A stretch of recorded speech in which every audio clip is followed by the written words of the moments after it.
කාලේ ආරම්භ වෙන පන්සලක්.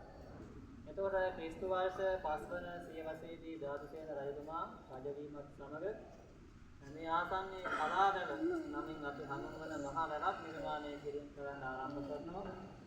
ඊළඟ හදන්න පුරවට අධිපති දෙවියන්ගෙන් අවසර ගැනීමට මේ පන්සලේ නාග බහිරව දේවාලයක් මරණ කළුගලක නාග බහිරව රූපයක් නිර්මාණය කළා තමයි පොළොවට අධිපති නාග බහිරව දෙවියන්ගෙන් කලාරක හදන්න අවසර ගන්න.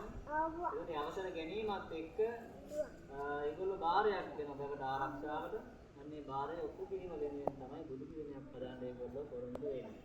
ඒ අනුව තමයි මේ කලාරක හදන ගමන් මේ පිළිම වහන්සේ නිර්මාණය කිරීම ආරම්භ වෙන්නේ. එතකොට සාමාන්‍යයෙන් බරණ කියන්නේ කලාවැවේ ප්‍රධාන ඉංජිනේරුවා. එනිසාගේ දවල් කාලයේ සම්පූර්ණයෙන් පිළිමය හදන වැඩ වෙනුවෙන් යොදවන්න වෙනවා.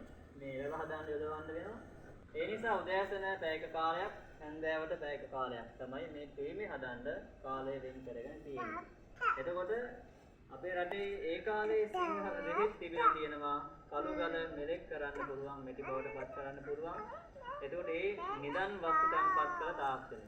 අන්නේ තාක්ෂණය තමයි බරණ පිළිම කලාවට යොදාගන්නේ. මේ පිළිමය කටුමිටි ගහ ඔත්තු වෙදී හදපු පිළිමයක් නෙමෙයි. බොහොම පහසුවෙන් ලේසියෙන් කළුගල මෙලෙක් කරගෙන මැටි වෙච්ච කළුගල පිළිතලයකින් කපන ක්‍රමයක් තමයි භාවිත කරන්නේ මේ පිළිමය හැඩය වතු කරන්නේ. ඒ නිසා තමයි මේ පිළිමය කොතනකවත් කැඩුණු පළුදුණු තැනක් අපිට හොයාගන්න බැරි. එහෙම අමාරුවෙන් හදපු එකක් නෙමෙයි, දේශයෙන් සහ හේමින් බෙහෙත් වලින් කළුගලේ හිස මුදුනේ ඉඳලා පහළට කොටසින් කොටස බෙහෙත් ආලේප කර කර මෙලෙක් කර කර මෙලෙක් වෙන කොටස් පිළිගාලයකින් රැහැරහැ කප අයින් කරගෙන තමයි මේ හැඩය මතු කිරීම සිද්ධ කරන්නේ. එතකොට වසර 7ක් ගත වෙනවා කලාවක හදන්න. මේ වසර 7 අවසන් වෙනකොට පිළිම වහන්සේ වැඩ අවසන් වෙලා තියෙනවා. අදි 38යි අඟල් 10යි පිළිමයේ උස. පద్මාසනයේ යටින් තියෙන නිලමක් මත වැඩ ඉන්න බුදුහාමුදුරේ පద్මාසනයේ ඉඳලා සිරස්පත කියන එක මුදුනේ තියෙන සිරස්පත දක්වා ආදී 43 කට ප්‍රමාණයක් සඳහන් වෙනවා. එතකොට මේ පිළිමය ගැන තාක්ෂණික කාරණාවන් කිහිපයක් තියෙනවා.